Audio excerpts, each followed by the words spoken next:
हाय, मेरा नाम अनूप कुमार बघेल है। मुझे 12 साल का एक्सपीरियंस है as a software engineer tech lead job करने का। 6 कंपनियाँ चेंज की है। अभी ये मेरी खुद की कंपनी है जिसमें मैं वीडियो बना रहा हूँ। एआई से रिलेटेड एआई पे बेस्ड कंपनी है। प्रोडक्ट एप्पल ऐप स्टोर पे आपको देखने को मिल जाएगा। अगर आप नेक्सी एआई सर्च करोगे तो बेसिकली एआई बेस्ड प्रोडक्ट बनाते हैं। तो बेसिकली अभी डिस्कस करने वाले हैं कि इंग्लिश की कितनी ज़रूरत पड़ती है जब आप प्रोफेशन में होते हो सॉफ्टवेयर डेवलपमेंट के, राइट। डेफिनेटली ज़रूरत पड़ती है। We can speak in English और our English is also not very perfect, but एक good level English is that, right. So generally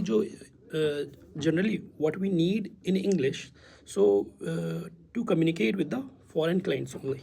When we used to communicate with the foreign clients or communicate with the South Indian people, those who cannot speak in Hindi, then otherwise, like in Maharashtra, basically there are Marathi चलती थी, मराठी वहाँ पे बोलते थे, हिंदी बोलते थे।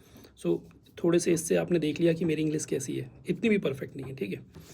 तो English के परफेक्ट होने की ज़रूरत पड़ती ही नहीं है। मतलब मैं, जैसे मुझे 12 साल हुए और फॉरेन क्लाइंट में नीदरलैंड वालों के साथ काम किया था। 15 दिन के लिए नीदरलैंड गया भी था। लेकिन जो अभी आपने मेरी इंग्लिश सुनी, वो बस मैंने डेमो के लिए ऐसे बोल के बताया था कि इतनी इंग्लिश है मेरी। तो इतनी इंग्लिश से बहुत आराम से काम चलता है, कोई कुछ नहीं बोलता। जो फॉरेनर रहते हैं जैसे नीदरलैंड वाले, उनकी भी कोई इतनी अच्छी इंग्लिश नहीं रहती है। वो सब टक्कर के ही रहते हैं, बराबर की। जब तक कि कोई बहुत आप हाई फंडू जगह पे ना हो, और मेरे को नहीं लगता कोई भी हाई फंडू जगह होती है, क्योंकि मैं सब जगह जा चुका हूँ। लास्ट कंपनी थी मेरी ACL डिजिटल बोल सकते हैं, उसके भी हाफ पे रिलायंस में। फिर जो मेरा लास्ट पैकेज था वो 36 का था। तो इंग्लिश मुझे नहीं लगता इतनी ज़्यादा मैटर करती है। आपका बेसिकली टैलेंट मैटर करता है, और इंग्लिश थोड़ी बहुत आनी चाहिए कि आप कम्युनिकेट कर लो। आप कम्युनिकेट ही नहीं कर पाओगे तो बात अलग है। थोड़ा सा कॉन्फिडेंस डेवलप करना होता है, कॉन्फिडेंस होना चाहिए। इंग्लिश कैसी भी हो, आप कॉन्फिडेंस में बात करो, कोई फ़र्क ही नहीं पड़ता किसी चीज़ से। और आप झिझकते नहीं हो, आप शर्माते नहीं हो, आप डरते नहीं हो, तो दैट्स ऑल ओके। बस इतना ही चाहिए रहता है। मेरे तो हाथ भी काँपते थे, लोग बोलते हैं डर क्यों रहे।